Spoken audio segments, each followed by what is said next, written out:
Good afternoon, everybody. Today is Sunday, December 30th. Why are you talking like a game show host? I don't know. Can you stop? Yes. Thank you. A little weird. We want to talk about this little bundle of joy right here. Say hi to the people. Hi to the people. Yeah, today we're going to talk about Emotional support animals. support animals, ESAs. Yep. There is a difference between an emotional support animal and a service animal. Right. There is a drastic difference. Huge difference. Now, I know as soon as we say ESA or... Thank you, Onyx.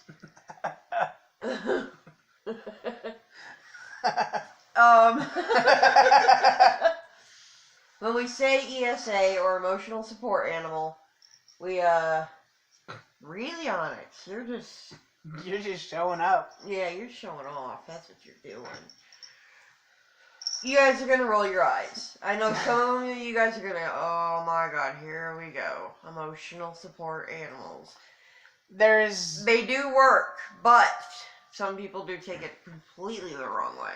Like the people that tried to take ostriches on an airplane because they call it an ESA. I thought it was a peacock. I heard of ostrich too. Oh, jeez. See...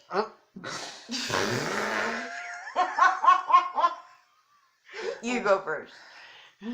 When we talk about ESAs, we talk about animals you tend to, like dogs, cats, things that make sense. Yes. You don't take a cat to a grocery store. You don't. No.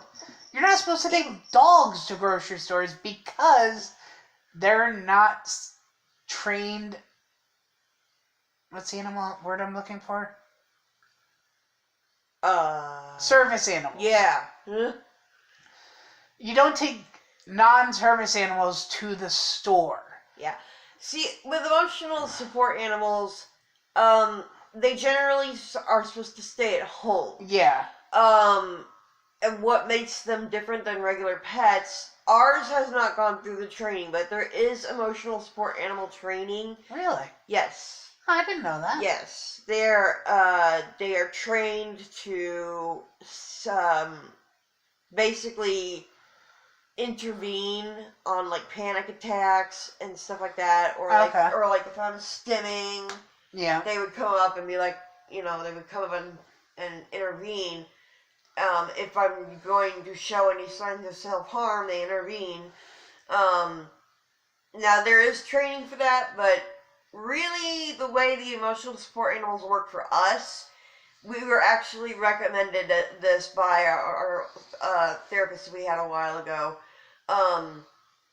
Just the simple act of petting a cat or a dog or whatever, and the unconditional love you get from cats and dogs and stuff, they can all help you out emotionally. They can help out you with your mental illness. Yep. Help out with blood pressure. Blood pressure. There's health benefits to it too, as long as you're not allergic to cats or dogs. If you're allergic, then we got a problem. But yeah, get a goldfish. Anyway, get a goldfish. Like our cat, she wasn't trained, but she knows the sound of my crying, and she knows when I cry, when I actually start crying, she does come over to me and. Basically, it gives me somebody to talk to, even though she doesn't understand half of what's coming out of my mouth, because she's a cat. Yeah. But, it's just nice that you have somebody listening to you, whether they understand you or not. I'm not liking this. I am. I'm not liking this. Why aren't you liking it? I don't know, I'm babbling. It's okay. You're telling how you feel about an emotional support animal. You're telling people how we feel, how you feel, how I feel about our ESA. Yeah, but I'm babbling about it. It's okay. I don't want to do this. No, we need to finish this video.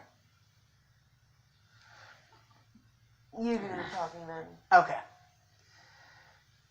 To me, an ESA is something reasonable. Mm-hmm. Like a cat, a dog, Something that maybe even a bunny. Maybe a bunny. Oh, Bun Bun was pretty damn awesome. Yeah. I used to have a rabbit named Bun Bun, and he was a really cool rabbit. He was dumb as soap, but just so cute. I really do think that emotional support animals do help, but it has to be something reasonable. Yeah, something a little realistic. Like when you talk about having an ostrich or a peacock or... An ostrich or a peacock, they can't be trained to recognize signs and symptoms of mental... They can peck the living crap out of you. Yeah, really. It's like, that's about it. That's about it. And animals that are capable of forming actual emotional relationships, too. Yeah, so like cats, dogs, bunnies, cats stuff like and that. dogs and bunnies and stuff, they all have emotions, and they all are social animals. And, peacocks are not. Peacocks are not. Ostriches are not. Goldfish are, well, they're fish. I was kidding about the goldfish. I've heard of crazier things. Can I borrow your Mountain Dew? Mine's too far away. And my mouth is really dry. Thank you. Mm-hmm. You talk. I don't really have much else to say. Well, our therapist recommended for us Just to get set it next to you. Our therapist recommended that we get a pet because of the emotional and physical things that pets can do for you. Because not only them being there helps, but the fact that you are caring for a creature, their life is in your hands, and when they're happy, when they love you, and they're happy, and they show you that they love you, that just helps too. Oh, yeah. It's kind of like, it gives you a sense of accomplishment that you're keeping this animal alive and healthy and happy, and it loves you, and no matter what, and I mean, they don't judge, you can tell a cat anything, it ain't gonna judge you. Yeah. It ain't gonna judge you, no. And, or just cuddling with the cat. Mm-hmm. We were blessed with our cat. She's very vocal. She loves attention. She loves to cuddle. And when I'm crying or upset, if she comes to me, it does help me feel better. Oh, yeah. It does. And it does to you, too. Very much She can tell when you're not doing well. She doesn't even like it if I cover up my head because I'm cold. Right. With my blanket, she hates when I do that. Yeah, I know. Which is really weird because I'm like, okay, I'm here, but you can't see me, and now you're like, step, come out. Object permanence. Yeah, which is weird for a cat.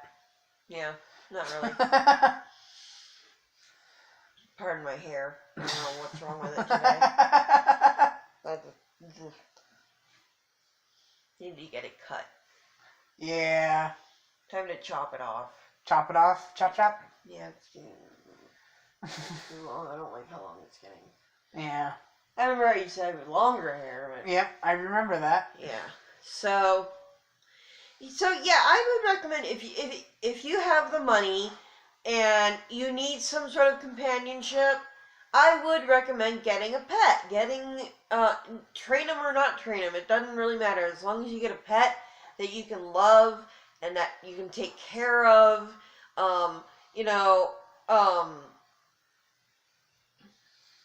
it's almost like having a baby in some aspects. Minus the crying, the diaper. Yeah, minus the bad stuff about having a baby. Yeah.